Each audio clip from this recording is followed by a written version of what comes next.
அனைவருக்கும் வணக்கம். தாவேகாவை சேர்ந்த ஒரு வெர்ச்சுவல் வாரியர் வசமாக சிக்கியிருக்காப்புல. அது மட்டும் இல்லாமல் நீண்ட காலமாக யார் அந்த சார்னு கூவி கூவி கத்திக்கிட்டு இருந்த தாவேக்கன்ஸ்க்கு இன்னைக்கு அதுக்கான பதில் தெரிஞ்சிருக்கும்னு நினைக்கிறேன். இப்போ மாட்டியிருக்கிற இந்த தாவேக்காரர் தான் அந்த சார். இந்த வெர்ச்சுவல் வாரியரோட பேர் என்ன அப்படின்னு பார்த்தீங்கன்னா ஸ்ரீ விஷ்ணு குமாரா. இந்த ஸ்ரீ விஷ்ணு குமார் இருக்கான் இல்லையா, இவன் வந்துட்டு ஒரு பயங்கரமான இன்ஸ்டா பிரபலம் போல இருக்கு. ஸோ இவர் என்ன பண்ணுவாப்ல, இவங்க இந்த மரியாதை கொடுக்குற குணம் இருக்கு பாருங்க, அது நம்மளை விட்டு போக மாட்டேங்குதுங்க. கேடு கட்டவனுக்கெல்லாம் மரியாதை கொடுக்க வேண்டியதாக இருக்குது. சரி, என்ன அப்படின்னு பார்த்தீங்கன்னா, நம்ம திமுகவை இவன் பேசுகிற பேச்சு இருக்கு இவனோட காணொலிகளில் அவ்வளோ ஆபாசமாக, அவ்வளோ அருவருக்கத்தக்க வகையில் ரொம்ப மோசமான கருத்துக்கள், அவதூறு பரப்புகிற வேலையெல்லாம் இவன் வந்து பயங்கரமாக பண்ணிக்கிட்டு இருந்தான். இப்போ எங்கே மாட்டி பிடிச்சிருக்கான் அப்படின்னா, அவனோட பெஸ்ட் ஃப்ரெண்டோட தங்கச்சி கிட்ட ஃப்ளர்ட் பண்ணியிருக்காங்க, வழிஞ்சிருக்காங்க. இந்த ஸ்ரீ விஷ்ணுகுமாருக்கு கல்யாணம் ஆகி குழந்தைங்க இருக்குது. எனக்கு தெரிஞ்சு 2 குழந்தைங்கன்னு நினைக்கிறேன். 2 குழந்தைங்க இருக்கிற ஒருத்தன், கல்யாணமான ஒருத்தன். அந்த பொண்ணு வந்து காலேஜ் படிக்கிறாங்கன்னு நினைக்கிறேன். அந்த பொண்ணுக்கிட்ட ஃப்ளர்ட் பண்ணியிருக்காங்க, வசமாக மாட்டி பிடிச்சிருக்காங்க. இப்போது இவனுடைய ஃப்ரெண்டே தான் போட்டு இவனை பொலன்னு பொழந்து வீடியோலாம் எடுத்து அதை ரிலீஸ் பண்ணி இவன் மானத்தை வாங்கியிருக்காங்க. என் கேள்வி என்னன்னா, கல்யாணம் ஆயிடுச்சு அப்படின்னா, அதுவும் புள்ளக்குட்டியெல்லாம் ஆயிடுச்சு அப்படின்னா, இன்னொரு பொண்ணு எதுக்கடா கேட்குது உங்களுக்குலாம்?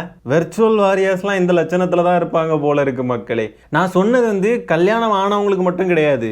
கல்யாணம் ஆகாமல் ஒரு பொண்ணு கூட கமிட்டடாக இருக்காங்க அப்படின்னாலுமே இன்னொரு பையனையோ இன்னொரு பொண்ணையோ வந்துட்டு அவங்க மேலே அட்ராக்ட் ஆகுறது, அவங்கக்கிட்ட ஃப்ளர்ட் பண்ண பார்க்குறது, இதெல்லாம் என்ன மாதிரியான மனநிலை? அதுவும் இவனை பாருங்க, நண்பனுடைய தங்கையிடமே, பார்த்தீங்களா எவ்வளோ தைரியம்னு. நண்பனோட தங்கையை காதலிக்க கூடாதா அப்படின்னு கேட்டிங்கன்னா அதில் எந்த தவறும் இல்லை, அது ஒன்றும் தப்பு இல்லை. ஆனால் கல்யாணமாக இருக்கு, 2 குழந்தைங்கள வச்சுக்கிட்டு நீ நண்பனோட தங்கை கிட்ட போய் வழிஞ்சனா அது என்ன அர்த்தம்? இதுதாங்க அவன் முன்னாடி பேசின காணொளி. அரவிந்த் சுவாமி உங்களை எல்லாம் ஓட விட்டு, உங்களை எல்லாம் வந்து இண்டஸ்ட்ரியிலேயே ஓட விட்டு உட்கார வச்சுட்டு எப்பயும் என் தளபதி என் மக்கள் சரி வந்திருக்கான் பாரு, அவன் தாண்டா ஆண்மகன், அவன் தான் ஆம்பளை. என்ன அவ்வளவு காட்சி கேக்குதுன்னு நான் கேக்குறேன், சொல்லு. இப்படிதான் இருப்பியா? எத்தனை பேர்கிட்ட இந்த மாதிரி பண்ணிருக்க லைஃப்ல? இல்ல ஈஸியா இருந்துச்சு என் தங்கச்சி கிட்ட பேசுறதுக்கு. உன் கூட டான்ஸ் ஆடுற பொண்ணுங்க எல்லாரையும் நீ இப்படிதான் பண்றியா? சரி, இப்ப இந்த வீடியோ வெளியே வந்துச்சுன்னா உன்னை பத்தி அம்பளம் வெளியே வருமா? சொல்லு. இது எப்படி இந்த வீடியோ வந்து எடிட் பண்ணிட்டாங்க, மார்க் பண்ணிட்டாங்க, இந்த வீடியோ வந்து எல்லாரும் வாய்ஸ் ஓவர் பண்ணிட்டாங்க அப்படின்னா சொல்லுவியா? அதாவது யூடியூப்ல உட்காந்து ஃபால்ஸ் எலிகேஷன்ஸ் குத்துட்டு இருக்கிய உட்காந்து எல்லாருக்கும் எப்படி எல்லாம் மேனிபுலேட் பண்ணலாம், எப்படி எல்லாம் இது பண்ணலான்ட்டு. அந்த போதையை போட்டுதான் வந்து என் தங்கச்சி அந்த மாதிரி பாத்தியா நீ? உன் குழந்தைங்க இருக்கட்டும், நான் இப்ப நோன்றேன் உன் குழந்தைய.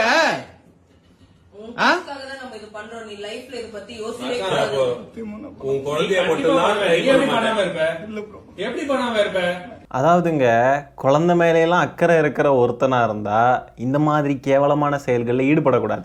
என்னை வீடியோ எடுக்காதீங்க, என் குழந்தைங்கள்லாம் பிறகு பார்த்துச்சுன்னா ரொம்ப கேவலமாக இருக்கும், ரொம்ப கஷ்டமாக இருக்கும், குழந்தைங்களுக்கு அது லைஃப் லாங் ட்ராமா அப்படின்லாம் குழந்தைங்க மேலே பயங்கர அக்கறை இருக்கிறவனாட்டும் பேசுகிறான். ஆனால் குழந்தைங்க மேலே உண்மையிலேயே அக்கறை இருக்கிற ஒருத்தன் இதெல்லாம் முதலே யோசிக்கணும். நம்ம இந்த மாதிரி செய்கிறோமே, நம்ம செய்கிற செயல் நம்ம குழந்தைங்களுக்கு தெரிஞ்சுது அப்படின்னா அது குழந்தைங்களோட லைஃப் லாங் ட்ராமாவாக இருக்கும் அப்படின்றதெல்லாம் இவனுக்கு செய்கிறப்போ தோணலையா? முதல்ல இந்த செயல்லாம் செய்கிறதுக்கான எண்ணமே முதல்ல ஏன் வருதுன்றது தான் என் கேள்வி. நம்ம செஞ்சால் குழந்தைங்களோட எதிர்காலம் பாதிக்கப்படும், குழந்தைங்களுக்கு கேவலமாக அமையும் அப்படின்னு யோசிக்கிறதே முதல்ல தப்புன்னு தான் சொல்லுவேன். ஏன் அப்படின்னா முதல்ல அந்த எண்ணமே வரக்கூடாது. கல்யாணம் ஆனதுக்கு அப்புறம் இன்னொரு வீட்டில் உங்களுக்கு என்னடா வேலை? இன்னொரு பொண்ணுகிட்டயோ இன்னொரு பையன்கிட்டயோ என்ன வேலைன்னு கேட்கிறேன். நாளைக்கு உன் பொண்ணுங்களோட ஃப்ரெண்ட்ஸுக்கே நீ வந்து ரூட் உடனே யாருக்கு தெரியும்? அவங்களே நீ கூப்பிட்டேன்னு யாருக்கு தெரியும்? உன் பொண்ணுங்க எப்படியோ இதெல்லாம் தெரிய வரும்டா. சொல்லு, உன்னை பத்தி அவங்களுக்கு என்ன? ஒரே நிமிஷம் சொல்லு, என்னதான் சொல்ல வர? அவங்களுக்கு கூட சொல்லுங்க ப்ரோ, கூப்பிட்டு நான் சாரி கேட்டுக்கிற மன்னிப்பு. ஆனா இது வீடியோ குழந்தைங்க எல்லாம் வெளியே வந்துச்சுன்னா ஃபேமிலியே அவங்களும் சேர்ந்து கஷ்டப்படுவோம். வாழ்நாள் எல்லாரும் கஷ்டப்படுங்க. தங்கச்சி மாதிரி 1000 பொண்ணுங்க இருப்பாங்கடா. நானே இந்த மாதிரி கஷ்டப்பட்டிருக்கேன் லைஃப்ல. இதுதான் இந்த வீடியோ இருக்குல, ப்ளீஸ் நான் இந்த வீடியோ வெளில போஸ்ட் பண்றதுக்கு எடுக்கல. உண்மையா சொல்றேன், இந்த வீடியோ வந்து ஒரு இந்த விர்ச்சுவல் வாரியர்ஸ்க்கான தலைவன், தாவேகா கட்சியோட தலைவர் விஜய் அவர்கள் பார்த்தீங்கன்னா கொஞ்ச நாளைக்கு முன்னாடி ஒரு காணொலி வெளியிட்டார், ஞாபகம் இருக்கா? பெண்களுக்கு சேஃப்டி இல்லை தமிழ்நாட்டில், அப்படி ஆயிடுச்சு இப்படி ஆயிடுச்சு, இந்த திராவிட மாடல் அரசு நம்மளை ஏமாற்றுவாங்கன்னு நமக்கு எப்படி தெரியும், அது இதுன்னு அந்த வீடியோவை போட்டு காமிக்கிற பாருங்க லைட்டா. சந்தோஷம் தானே. பாதுகாப்பாக இருந்தால் தானே சந்தோஷத்தை உணர முடியும். அப்படி எந்த பாதுகாப்பும் இல்லாதப்போ, இன்செக்யூரிட்டியாக இருக்கிறப்போ எந்த சந்தோஷமும் இருக்காது தானே அப்படின்னு நீங்கள் நினைக்கிறது எனக்கு புரியுது. என்ன செய்ய? இப்படி பெண்களோட பாதுகாப்புக்கு மேலே இவ்வளோ கன்சர்ன் இருக்கக்கூடிய ஒரு கட்சி தலைவர் இருக்கிறப்போ, அந்த கட்சியை சேர்ந்த ஒரு நிர்வாகியோ தொண்டனோ வாட் எவர் இட் இஸ் இப்படி நடந்துக்கிட்டு இருக்கானே, இவங்க அப்போ என்ன டபுள் ஸ்டாண்டர்ட்ஸா? உடனே இவனுங்க ஒரு புலத்தலை தூக்கிட்டு வந்துடுவானுங்க. என்ன தெரியுமா, எல்லா கட்சியிலையுமே இப்படி ஒருத்தன் இருக்க தான் செய்வான், அதுக்குன்னு முழு கட்சியுமே நீங்கள் ப்ளேம் பண்ணுவீங்களா அப்படின்பானுங்க. ரொம்ப நியாயமாக பேசுவானுங்க. இதே பதில தானே நாங்களும் சொன்னோம். யார் அந்த சார் அப்படின்னு சொல்லிட்டு இந்த ஞானசேகரனை போட்டு பேசுகிறப்போ திமுக திமுக திமுக திமுகன்னு வச்சுக்கிட்டு இருந்தானுங்க. மொத்த திமுகவுமே இப்படி தான் அப்படின்லாம் உருட்டிக்கிட்டு இருந்தானுங்க. டே அப்படிலாம் கிடையாதுடா அப்படின்னா அதுக்கு மட்டும் மொத்த திமுகவுமே விமனேசர் தான் அப்படின்ற மாதிரி பேசிக்கிட்டு இருந்தானுங்கல்ல. இப்போ இவனுங்களுக்குன்னு பேசுகிறப்ப மட்டும் அப்படியே குத்தி கொடையுது இவனுங்களுக்கு. இப்போ தன்னோட சொந்த கட்சிக்காரனை கட்சியிலிருந்து நீக்கணும், இல்லையா இவனுக்கும் எங்கள் கட்சிக்கு சம்மந்தம் இல்லைன்னு சொல்லணும், இல்லைனா இதை கண்டித்து ஏதாவது அறிக்கையோ இல்லை வீடியோவோ வெளியிடுவாரா நம்ம தாவேகா தலைவர் விஜய் அவர்கள்? மாட்டவே மாட்டார். ஏன்னா இதை செஞ்சது திமுக காரன் இல்லை. திமுக காரன் இதை செஞ்சுருந்தா இந்நேரத்துக்கு கீழே தரையிலேருந்து வானம் வரைக்கும் எதையாவது பண்ணி மேலே போய் மேலேருந்து கீழே குதிச்சு, கீழேருந்து மறுபடியும் மேலே குதிச்சு, மேலேருந்து கீழே குதிச்சு ஆடி இருப்பாருங்க. இன்னொரு குரூப் எப்படி அறிவாளித்தனமான ஒரு கேள்வி கேட்குறாங்கன்னா, அவன் தாவேக்காவுக்கு சப்போர்ட் பண்ணி தான் காணொலிகள் போட்டான், அவன் தாவேக்காக்காரன்லாம் இல்லை, அவன் தாவேக்கால எந்த பொறுப்புலையும் இல்லை, அவன் உறுப்பினராக என்னன்னு கூட தெரியாது, அதுக்கு எந்த ஆதாரமும் இல்லை, ஜஸ்ட் வந்து கட்சி ஆஃபீஸுக்கு போய் தாவேக்கா கொடியை போட்டு ஃபோட்டோ எடுத்துட்டாங்க அப்படின்றதுக்காகலாம் வந்துட்டு அவனை தாவேக்காக்காரன்லாம் அடையாளப்படுத்தாதீங்க, தாவேக்கா கட்சியை சேர்ந்தவன் கிடையாது அப்படின்றாங்க. என்னதான் இருந்தாலும் தாவேக்காவை ரெப்ரசன்ட் பண்ணி அவன் இருக்கான்ல, தாவேக்காவுக்கு சப்போர்ட் பண்ணுறான்ல, அப்போ தாவேக்கா காரனாக தான் அவனை கன்சிடர் பண்ணணும். தாவேக்காவை சேர்ந்தவன் தான், தாவேக்கா கட்சிக்கானவன் தான், விஜய் அவர்களுடைய வழியை பின்பற்றுகிறவன் தான். அப்படி இருக்கிறப்போ அவனை தாவேக்கா காரனாக தான் கன்சிடர் பண்ண முடியும். கட்சி உறுப்பினராக இருந்தால் கட்சி நிர்வாகியாக இருந்தால் தான் தாவேக்கா காரன்னு சொல்லணுமா? அப்போ பெரியாரிஸ்ட்டுன்னு சொல்கிறோம் அப்படின்னு சொன்னாக்க தீக்கால போய் அஃபீஷியலாக ஜாயின் பண்ணியிருக்கணும், இல்லைனா ஏதாவது ஒரு பெரியார் இயக்கத்தில் இருந்தே ஆகணும் அப்படின்னு ஏதாவது இருக்கா என்ன? கிடையாது. தன்னைத்தானே ஒருத்தன் ஒரு பெரியாரிஸ்ட்னு சொல்கிறான் அப்படின்னா அவன் பெரியாரிஸ்டாக தான் கருதப்படுவான். அதுக்கு தீக்கால இருக்கணும் இல்லைனா ஏதாவது ஒரு பெரியார் இயக்கங்கள் இருக்கணும்னு எந்த அவசியமும் கிடையாது. அதே மாதிரி தான் ஒருத்தன் தாவேக்கால இருந்தால் தான் அவன் தாவேக்காக்காரன்னு சொல்ல வேண்டிய அவசியம் எங்கேயுமே கிடையாது. நம்பாலு நாயுடு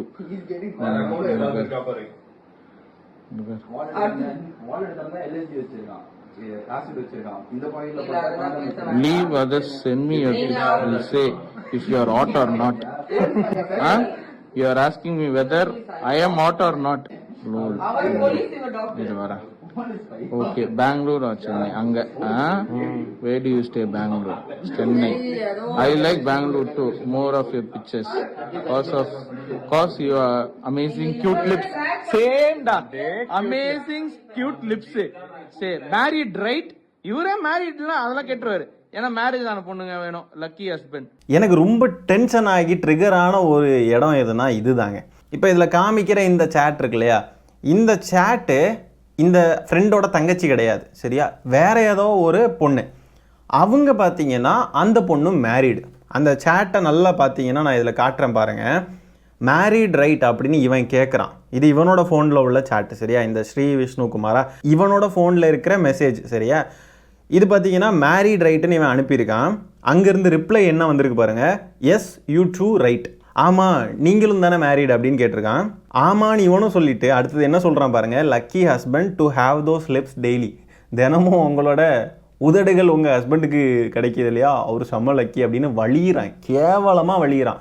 முதல்ல என் கேள்வி என்னென்னா, கல்யாணம் ஆன ஒரு பொண்ணு ஒருத்தன் இந்த மாதிரி ஃப்ளர்ட் பண்ணுறான்னா அவனை எதுக்கு என்கரேஜ் பண்ணி அவனை என்டர்டெயின் பண்ணுறீங்க? இப்படி ஒருத்தன் பேசுகிறான்றவனை அவாய்ட் பண்ண வேண்டியது. முதல்ல எதுக்கு சம்மந்தமே இல்லாத இன்னொரு ஒருத்தன் கூட பேச வேண்டிய அவசியம் என்ன இருக்குது? சரி, அந்த மூதேவி தான் அப்படி கல்யாணம் ஆகியும் அதோட புருஷனுக்கு உண்மையாக இல்லை அப்படின்னு வச்சுக்கிட்டா கூட, இந்த மூதேவியை பாருங்கள், இதுக்கு பொண்டாட்டி இருக்குது, பிள்ளை குட்டிங்க இருக்குது. இவன் போயிட்டு உங்களோட லிப்ஸ் வந்து இப்படி இருக்குது அப்படி இருக்குது, உங்கள் ஹஸ்பண்ட் வந்து லக்கி. என்ன கருமண்டா நீங்கள்லாம் பேசி தொலைகிறீங்க? எதுக்குடா இப்படிலாம் பேசுகிறீங்க? எதுக்கு இந்த மாதிரிலாம் பண்ணுறீங்க? முதல்ல கல்யாணமான ஒருத்திக்கு அவன் புருஷன் கூட பேசுறதுக்கு என்ன, கல்யாணமான ஒருத்தனுக்கு அவன் பொண்டாட்டிக்கிட்ட இதெல்லாம் பேசுறதுக்கு என்ன? அவங்க ரெஸ்பெக்டிவ் பார்ட்னர்ஸ் கிட்ட பேச வேண்டிய விஷயத்த ஒருத்தவங்களோட பார்ட்னர் கிட்ட பேசுறதுன்றது எவ்வளோ கேவலமான செயல். அப்புறம் எதுக்கு நீங்கள்லாம் கல்யாணம் பண்ணுறீங்க? சிங்கிளாக இருந்துட்டு நீங்கள் சிங்கிளாக இருக்கிற இன்னொருத்தவங்க கூட இது மாதிரி பேசிக்கிட்டு போயிட்டே இருங்க. எதுக்கு கல்யாணம் பண்ணி ஒருத்தவங்க கூட கமிட்மெண்ட்டில் இருக்கீங்க? கமிட்மெண்ட்டில் இருக்கீங்க அப்படின்னு சொன்னால் அந்த பார்ட்னருக்கு மட்டும் லாயலாக இருங்க.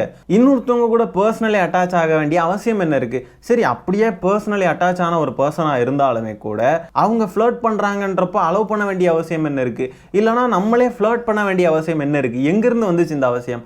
இதெல்லாம் அவங்களுடைய பர்சனல் விருப்பம், அவங்களோட உரிமை. மண்ணாங்கட்டின்னு எவனா தூக்கிட்டு வந்தீங்கன்னா செருப்பு பிஞ்சிரும். அப்படி இதெல்லாம் அவங்களுடைய தனிப்பட்ட உரிமைன்னு நினைக்கிறவெல்லாம் கல்யாணம் பண்ணாதீங்க. அதுதான் ரொம்ப நல்லது. இந்த தாவேக்கார அணில் நாய்களை இந்த அணில் நாய்கள்லாம் என்ன பண்றானுங்கன்னு பாருங்க. இதுக்கெல்லாம் கமெண்ட்ல எல்லாம் போய் பார்த்தீங்கன்னா தெரியும். ஜஸ்டிஃபை பண்ணிக்கிட்டு இருக்கானுங்க. என்ன அவன் மட்டும் தானே பண்ணா, அந்த பையனோட தங்கச்சி அந்த பொண்ணு வந்துட்டு எந்த தப்பும் பண்ணலையா, அவளும் தானே பேசுனா அப்படின்னு சொல்லிட்டு இவன் பேசுனதை நார்மலைஸ் பண்றானுங்க. இவன் பண்ணுனதெல்லாம் நார்மலைஸ் பண்ண பார்க்குறானுங்க. ஆக்சுவலி அந்த பொண்ணே ஒரு விக்டிம் தான். சரியா? அந்த பொண்ணு ஒரு சின்ன பொண்ணு, காலேஜ் படிக்கிறாங்க. அந்த பொண்ணுக்கிட்ட ஒரு கல்யாணமானவன் பேசுகிறான் அப்படின்னா முதல்ல பேச வேண்டிய அவசியம் கிடையாது. அப்படியே பேசுகிறப்போ பேச வேண்டிய லிமிட்ஸை தாண்டி பேசிக்கிட்டு இருக்கான். இது எவ்வளோ பெரிய தவறு இல்லையா? இவனுங்க புத்தி எந்த அளவுக்கு கேவலமான புத்தியாக இருக்கும்னா இதையெல்லாம் நார்மலைஸ் பண்ணுவானுங்க. இந்த மாதிரி திமுக காரங்களே இல்லையா, இந்த மாதிரி அந்த கட்சியில் இல்லையா, இந்த கட்சியில் இல்லையா அப்படின்னு சொல்லிட்டு இவன் பண்ணினதை நார்மலைஸ் பண்ண பார்க்குறானுங்க. இந்த மாதிரிலாம் வீடியோ எடுத்து போடணும் அப்படின்னா இதுக்கு கோடிக்கணக்கான பேர் எடுத்து போடணும். அந்த பொண்ணு தானே சூதனமாக நடந்திருக்கணும். அந்த பொண்ணு ஏன் பேசுனா அப்படின்னு சொல்லிக்கிட்டு அந்த பொண்ணுக்கிட்ட போய் தாவறானுங்க. அந்த பொண்ணை பிளேம் பண்ணிக்கிட்டு இருக்கானுங்க. பிளேம் பண்ணலாம் அப்படின்னா அந்த கல்யாணம் ஆன ஒரு பொண்ணு இருக்காங்க தெரியுமா, அவங்கள பிளேம் பண்ணலாம். அந்த பொண்ணு தப்பு பண்ணியிருக்காங்க. ஆக எந்த கட்சியில் எவன் இந்த மாதிரி இருந்தாலுமே அது தவறான ஒரு எக்ஸாம்பிள் தான். அதை என்கரேஜ் பண்ணவே கூடாது. இப்படி நடந்துக்கிட்டவன் எங்க கட்சிக்காரன் அப்படின்றதுக்காக ஜஸ்டிஃபை பண்ணிக்கிட்டும் இருக்கக்கூடாது. இதை ஜஸ்டிஃபை பண்றானுங்கன்னா அப்ப இவனுங்க எவ்வளவு கேவலமானவனுங்கன்னு பாத்துக்கோங்க. திமுகவை சார்ந்த யாராவது அந்த ஞானசேகரனை ஜஸ்டிஃபை பண்ணிக்கிட்டு இருந்தோமா? தப்பு பண்ணுனா தப்புன்னு ஒத்துக்கிட்டோம். ஆனா இவனுங்களை பாருங்க, இவனுங்கெல்லாம் ஜஸ்டிஃபை பண்ணிக்கிட்டு இருக்கானுங்க. இப்படியெல்லாம் நடக்கிறதெல்லாம் பெரிய விஷயமெல்லாம் எடுத்துக்க கூடாது, இதெல்லாம் நடக்கதான் செய்யும் அப்படின்ற மாதிரி இதை நார்மலைஸ் பண்ண பாக்குறானுங்க. இதெல்லாம் நார்மலைஸ் பண்ணக்கூடாது. அப்படி நார்மலைஸ் பண்ற பீப்புளா நீங்க இருக்கீங்க. தாவேக்கன்ஸ் வெர்ச்சுவல் வாரியர்ஸ்லாம் நீங்கள் அப்படி தான் இருப்பீங்க. இதெல்லாம் நார்மலைஸ் பண்ணுவீங்க. இதெல்லாம் ஒன்றும் பெரிய தப்பெல்லாம் ஒன்றும் இல்லை, இதெல்லாம் ஒன்றும் பெரிய விஷயம் இல்லை அப்படின்னு சொன்னால் நீங்கள்லாம் கல்யாணம் பண்ணாதீங்க. கமிட்மெண்ட்டுக்குள்ளே இறங்காதீங்க. எந்த கமிட்மெண்ட்டுக்குள்ளேயுமே ஒரு பார்ட்னருக்கு ஒரு நம்பிக்கையை கொடுக்காதீங்க. நீங்கள் இங்கே பாருங்க, இந்த பர்டிகுலர் தொலைக்காட்சி செய்தி ஊடகம் என்ன பண்ணியிருக்காங்க அப்படின்னா, ஆபாசமாக பேசி அடி வாங்கி யூடியூபரான். சரி, அவன் யூடியூபராக இருக்கட்டும், அவன் எந்த கட்சியை ரெப்ரசென்ட் பண்றான்றத போடுறதுல என்ன பிரச்சனை? பார்ட்டியில் பழக்கமான நண்பனின் தங்கைக்கு ஆபாசமாக குறுஞ்செய்தி அனுப்பி வீட்டிற்கே சென்ற யூடியூபர் விஷ்ணுவுக்கு தர்ம அடி. தாவேக்காவை சேர்ந்த வெர்ச்சுவல் வாரியர்ஸ்னு சொல்றதுல என்ன கஷ்டம்? இந்த வகையில புதிய தலைமுறை பாலிமரையெல்லாம் பாராட்டலாம். அவங்கெல்லாம் வெர்ச்சுவல் வாரியர்னு போட்டிருக்காங்க, தாவேக்காரன்னு வெளிப்படையா போட்டிருக்காங்க. ஆனா இவங்கள பாருங்க, இவங்க யூடியூபர்னு போட்டு செய்தி வெளியிடுறாங்க. இதற்கு என்னுடைய வன்மையான கண்டனங்கள். வெர்ச்சுவல் வாரியர்ஸோட வீர வாழ்க்கையில இதெல்லாம் சகஜம்தான். அவங்கெல்லாம் வாரியர்ஸ் இல்லையா? இதெல்லாம் பார்க்கலாம்னா என்னன்னு? இப்படி கேவலமான வேலைகளை எல்லாம் பார்த்து கேவலப்படுறது தான் வாரியர்ஸோடைய அழகு, வெர்ச்சுவல் வாரியர்ஸோடைய அழகு. வெறும் கூத்தாடி மட்டுமே பிரபலமான ஒருத்தரை தன்னுடைய தலைவன் அப்படின்னு சொல்லக்கூடிய ஒருத்தங்கிட்ட இருந்து வேற என்னது எதிர்பார்க்க முடியும்? மக்களுக்காகவோ இல்லை மக்கள் நலனுக்காகவோன்னு சொல்லி எதையுமே பண்ணாம வெறும் தன்னுடைய புகழை மட்டுமே வைத்து அதை மட்டுமே அடிப்படையாக கொண்டு அரசியல் களத்தில் இறங்கின ஒருத்தனை தலைவன் பேசிக்கிட்டு இருக்கிற, தலைவன் ஏத்துக்கிட்டு இருக்கிறவனுங்கள்ட்ட வேற என்னத்தை எதிர்பார்க்கறது? என்னடா இது வெர்ச்சுவல் வாரியர்ஸ்க்கு வந்த சோதனை? இப்படி கேவலமான வேலைகள் எல்லாம் செஞ்சுட்டு நாளைக்கே நாங்கள் சிஎம் ஆயிரும், நாளைக்கே ஆட்சியை பிடிச்சிடணும் பகல் கனவு கண்டுகிட்டு இருக்கானுங்க. இதுக்கிடையில நம்ம கிட்ட பெண்கள் பாதுகாப்பு பத்தி கிளாஸ் எடுக்கிறானுங்க இவனுங்க. இதை தாண்டி வேற என்னங்க ப்ரூஃப் வேணும் இவன் ஒரு தாவேக்காரன்னு சொல்றதுக்கு? சரி மக்களே, இந்த காணொலியை நான் இதோட என் பண்ணிக்கிறேன். இந்த விஷயத்தை பற்றி நீங்கள் என்ன நினைக்கிறீங்க அப்படின்றத கமெண்ட்டில் பதிவு பண்ணுங்கள். வீடியோ பிடிச்சிருந்தா ஒரு லைக்கை தட்டி விட்டு 4 பேருக்கு ஷேர் பண்ணுங்கள். முக்கியமாக நம்ம சேனலை சப்ஸ்கிரைப் பண்ணி வச்சுக்கோங்க. மீண்டும் இன்னொரு காணொலியில் சீக்கிரமாக உங்களை சந்திக்கிறேன். அது வரைக்கும் டடா பை டேக் கேர்.